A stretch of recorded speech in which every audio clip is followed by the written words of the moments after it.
Hi, my name is Sarah Denison and I work with Manatee County Parks and Natural Resources. Today I'm here at Robinson Preserve to give you a virtual tour of the Pollinator Garden.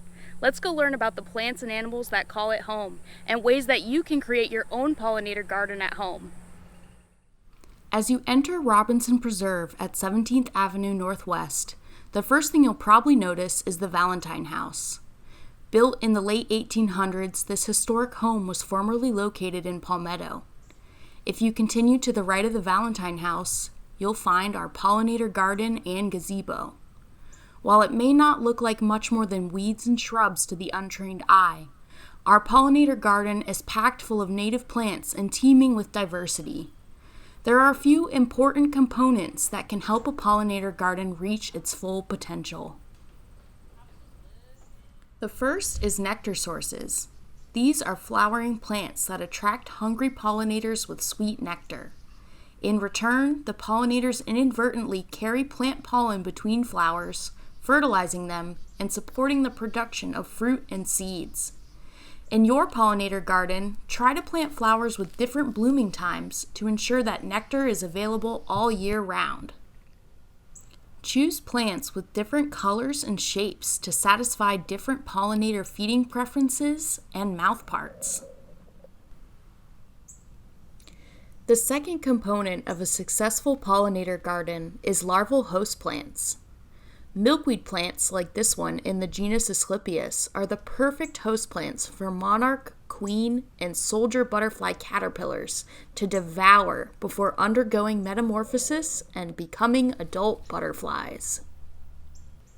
The third important feature of a pollinator garden is shelter. This gazebo provides nice shelter for humans, but pollinators need different types of shelter. Vegetation that varies in height and density, such as trees, bushes and shrubs, and low-growing ground covers, can create different microhabitats that provide shelter from sun, rain, and predators, as well as safe places to sleep. Try to plant in shade as well as full sun, and plant in groupings of the same type to create masses of color. Brightly colored flowers, good places to perch, and a variety of larval host plants will attract the maximum diversity of pollinators. Always use native plants and avoid pesticides whenever possible. Learning to identify the pollinators in your garden will increase your enjoyment and also allow you to choose plants specifically for the species that you want to see. For example, this common Buckeye butterfly will utilize a variety of larval host plants, including turkey tangle fog fruit.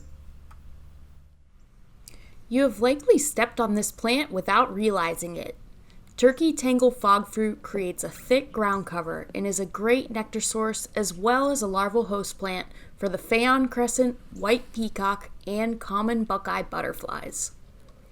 Fog fruit prefers a little bit of moisture, it's salt tolerant, and it's super easy to grow. Another great choice for your pollinator garden is Gaillardia or blanket flower. The spectacular summer blooms attract many pollinators, including bees, butterflies, and wasps.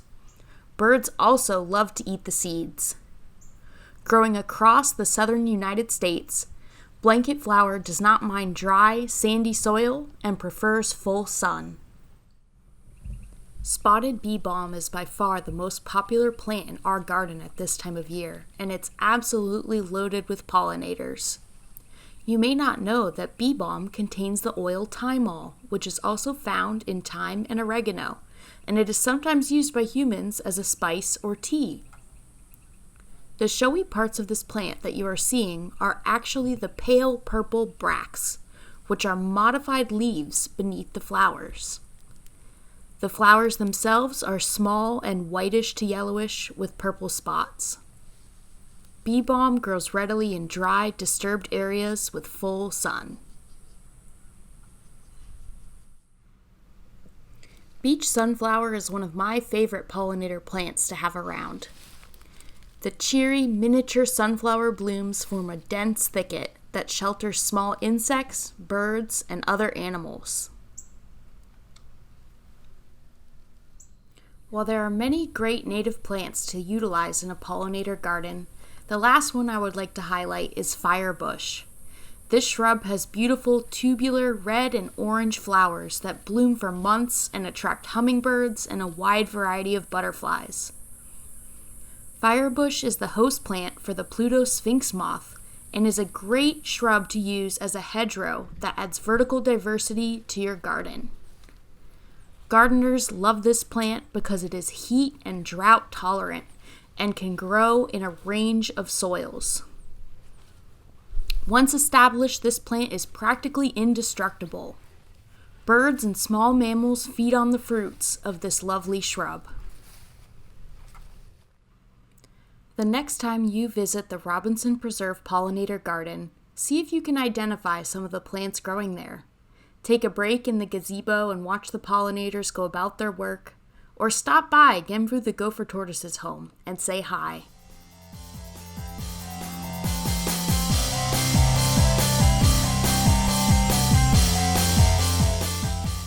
Do you have any pollinator garden plants growing in your home landscape?